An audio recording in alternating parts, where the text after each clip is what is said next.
News next on AM 560, The Answer. Listen to AM 560, The Answer, online at 560theanswer.com, on the AM 560 mobile app, on your Alexa-powered smart speaker, on TuneIn, iHeart, and radio.com. This is Chicago's Morning Answer with Dan Proft and Amy Jacobson on AM 560, The Answer.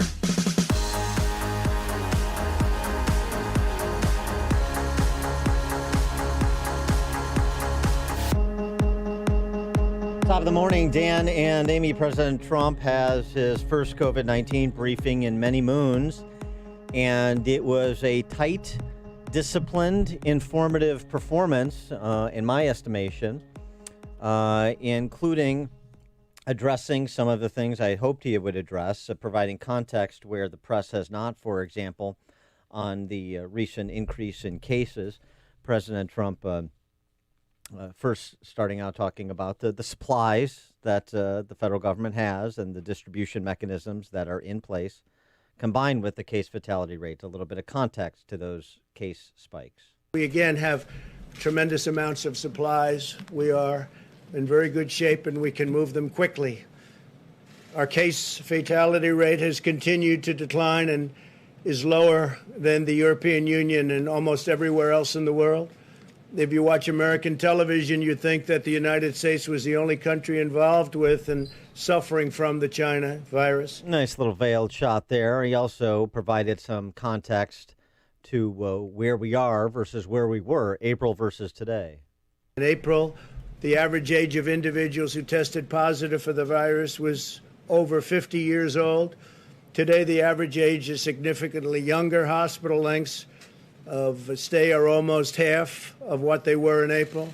So the stays are about half. The rate of cases requiring hospitalization has been reduced, and mortality among those admitted to the hospital is nearly one half of what it was in April. We've learned a lot. We've learned a lot about this disease, how to handle it. The doctors have learned a lot. That's true. And that was very informative.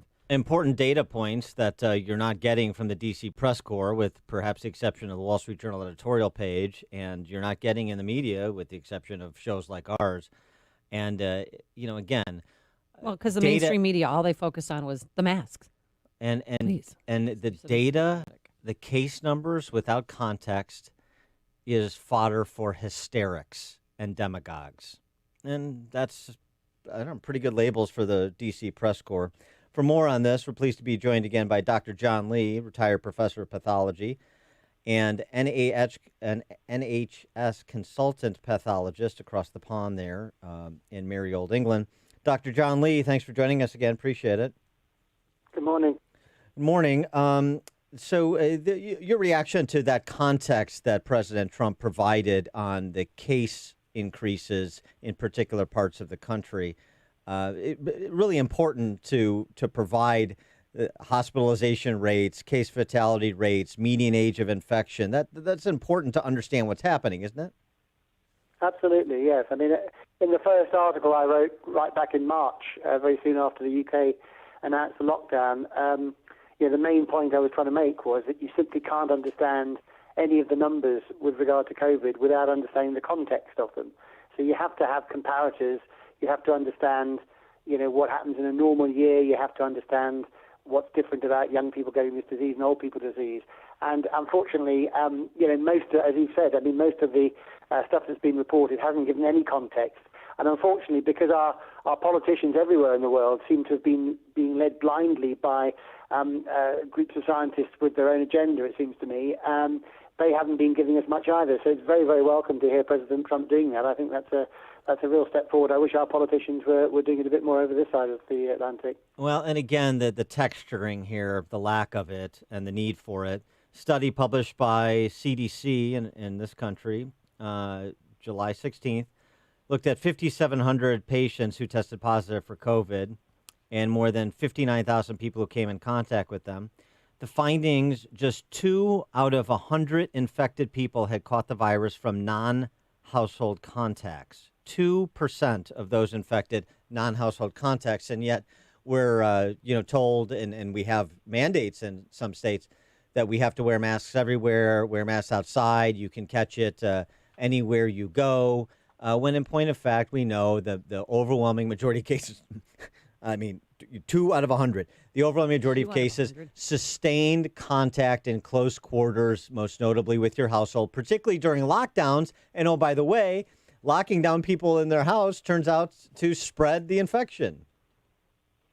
Yeah, I mean, the evidence right from the early part of this epidemic has been that it's one of these viruses that spreads well in close contact when people are particularly unwell with it and when they're very close together. So, the trouble with what happened is, I think, is that there was a narrative that started off this whole thing. The narrative came out of China, and then with pictures on media of awful things happening.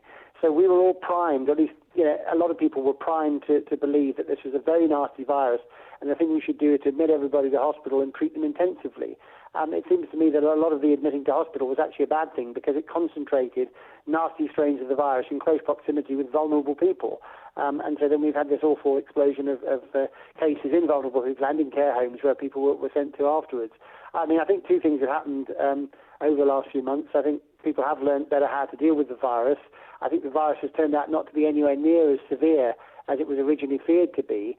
And I also think it's quite likely that the virus itself has reduced in virulence because the more virus spreads around in the population with relatively low-grade infections, the more that milder versions of the virus can actually get to spread amongst people. So now we read that something like 90% of the infections are asymptomatic, and it seems to me that, contrary to getting everybody to wear face masks and still have all these restrictions, it seems to me that actually we could pretty much return to normal, and that spreading the virus asymptomatically is a good thing because that would soon get us up to herd immunity. Recent paper in the UK showing that because of the degree of background resistance to coronaviruses in general, and when you assume that the population mixes, probably you only need 20% of people to have this virus to have herd immunity. So it seems to me that in trying to do what we're doing, not only is there no evidence that social distancing and lockdown really does anything, you can't stop the wind, but it's actually and not only is it causing great harm in terms of the harms that those things are causing in healthcare as well as elsewhere to the economy, but actually, it would be better if we simply got back to normal and let the virus spread.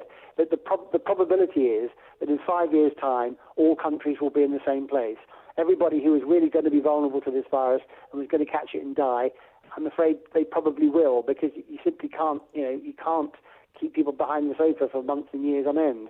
And the fact is that it seems to me, anyway, that it's unlikely that social distancing, wearing masks and lockdown will have achieved anything other than a very slight delay on that endpoint. Well, we're just existing. We're not living right now at this point in the United States. What's it like over there in the UK? Are schools going to be back open? Are gyms open? Restaurants? Well, schools, I think, are going to go back in September, but they've got all sorts of rules and regulations about how kids will be kept in bubbles and won't allowed to be able to play together, except in their own class at playtime, and things that really, as you say, are not living. And I think, I'd like our politicians to understand a bit more broadly that there's more to life and death. I mean, death is one endpoint that you can measure easily, but one way of assessing quality of life is what we call quality of life years. And a quality of life year is a life lived in health and doing all the normal things we do. So actually taking away a lot of the things that make life worth living, especially I think for older people, particularly the more vulnerable group where they can't go out for a cup of tea, they can't see their friends, they can't see their family. You have to question what life you're saving them for. And it seems to me that rather than being given arbitrary restrictions on our freedoms, what should be happening is, by all means, explain the risks to people, but let them make their own risk assessments and value judgments on that. Because after all, we're not here to save our healthcare systems; they're here to help us. And I think that if we haven't got good enough healthcare systems, let's make them stronger.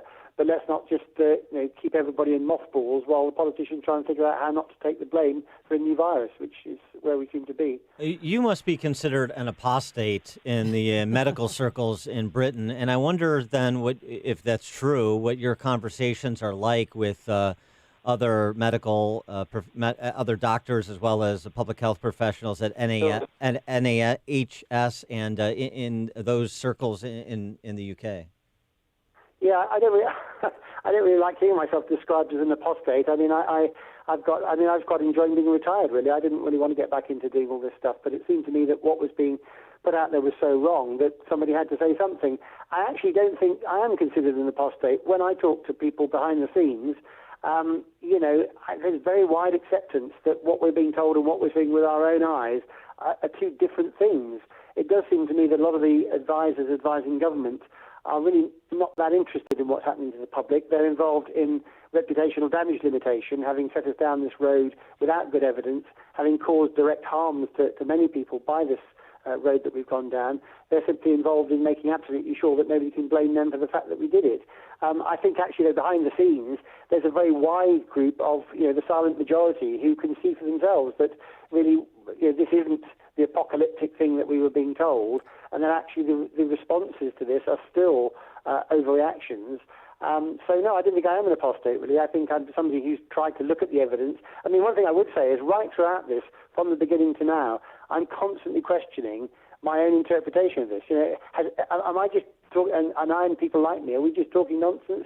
And have all the government scientists and the government responses, have they all got that right? Or really are we in the midst of a great big hysteria whereby, governments have played copycat, and now that they can't apologise and they can't turn back, which is the true version of the narrative? And I keep on trying to question this. I keep on looking at the evidence, but I'm afraid the evidence does seem to suggest that this is one huge own goal by humanity, and the more we prolong it, the more of an own goal we're causing. And I do feel that I do feel a lot of people can see that for themselves, but because of the information that they're being fed on most of the mainstream media, they don't know how to question it, but they feel that it's wrong. And I guess I'm trying to help people, give them some ammunition, and shows like yours, trying to give people the ammunition to question it. No, absolutely, and we appreciate it. I mean, apostate is a compliment in these times.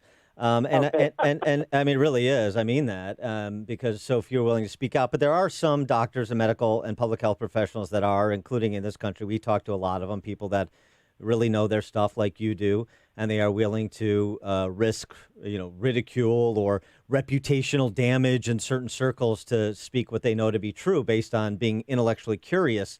This used to be not a controversial thing, but it is, and that's sort of a sad commentary. And the thing you said about reputational damage control, they're mainly interested in because of the recommendations and the policies that were pursued based on those recommendations early on. And still, I think such a good example of that. And we spoke with Dr. Roger Klein, who's the former head of molecular oncology at the Cleveland Clinic yesterday about the same topic. Our CDC director, Dr. Redfield, saying that if everybody wore masks in this country for 6 weeks, the thing would disappear. And President Trump, obviously a layman, saying, well, I just don't believe that. And of course he doesn't believe that. He shouldn't believe that because it's not true. Because it's not true. But why would Dr. Redfield knows that's not true? Why would he say something like that other than to try and scare people into compliance or for some sort of, as you say, reputational rehabilitation because of how inaccurate, how wrong the CDC and other public health professionals were throughout this crisis? Yeah, I mean, they've gone down a particular route. I mean, they pinged us into a particular way of responding to this virus, which has had and will continue to have over the next few years great ongoing harms to people's psychological health, to their actual health. And I just don't think they can turn around. I think I do feel that a lot of the people in public health and in epidemiology, they really believe their models, and the models are actually based on their probabilistic modelling, and the fact is actually that's got a methodological problem because you can't do probabilistic modelling unless you have a fully defined problem, which obviously this one isn't. They've made a lot of assumptions, many of which have already been shown to be wrong, but they believe in their models, and like a lot of scientists, they get very, very focused on the thing that they know best. They're only interested in COVID. They're sort of not interested in anything else, really. So, I mean, my opinion is that, and I'm speaking as somebody who's been an academic myself for 30 years, is that academics are the very last people we should be entrusting to make public policy because context and perspective, wider perspective, isn't normally a strong point in academics. They're very, very good at little focused things. They're not so good at big picture. That's what we have our politicians for. And I'm surprised that more politicians haven't been showing leadership in terms of putting the imperfect and uncertain science that we have on this in its place. So, for example, in the UK, with regard to face masks that you just asked, we're going to have to all wear face masks in the shops from tomorrow. Now, we haven't had to do this at any stage during the epidemic until now, but now that the infection rate is such that you'd have to meet 25,000 people in the UK to meet one symptomatic person, so in other words, one person who's got a cough or a cold, now we have to wear face masks. And simultaneously with that announcement, lo and behold, a modelling study appeared to say that if we didn't do this, there were going to be 120,000 deaths this winter, which is complete conjecture, and it was, in my opinion, it was as wrong as the first models were. And also, we had 2 studies from the Royal Society, the prestigious, a bit like your National Academy of Sciences. The Royal Society is a prestigious scientific society over here, alleging that we should wear face masks. But when you read those 2 reports, one of them is saying, we put far too much emphasis on evidence-based medicine, as if evidence-based medicine isn't the thing that allows us to determine, real truth from arm-waving.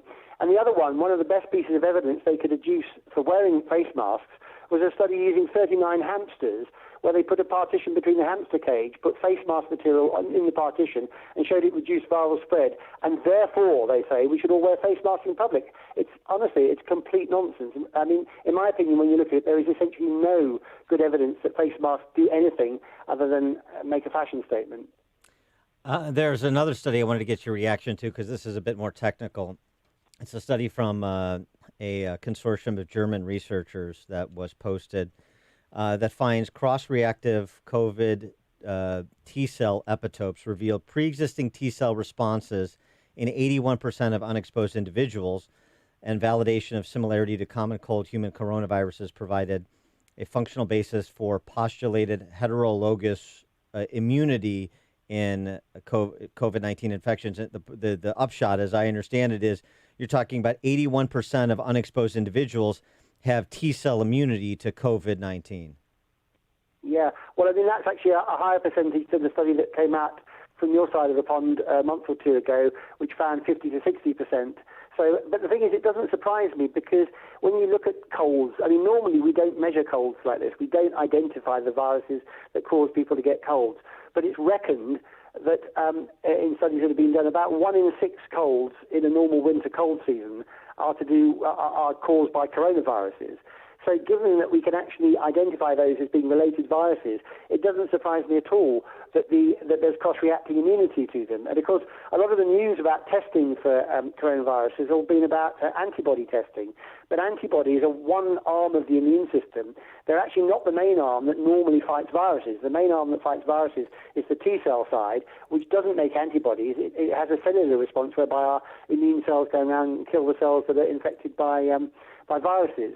So the fact that in our lives, a high proportion of us have already been exposed to coronaviruses isn't surprising, given that 1 in 6 colds, are caused by those. So if you've had 12 colds, you've got a good chance of being exposed to them. And the fact that and just to make sure that this is clear, T-cell immunity is central for protection from viral infections, right?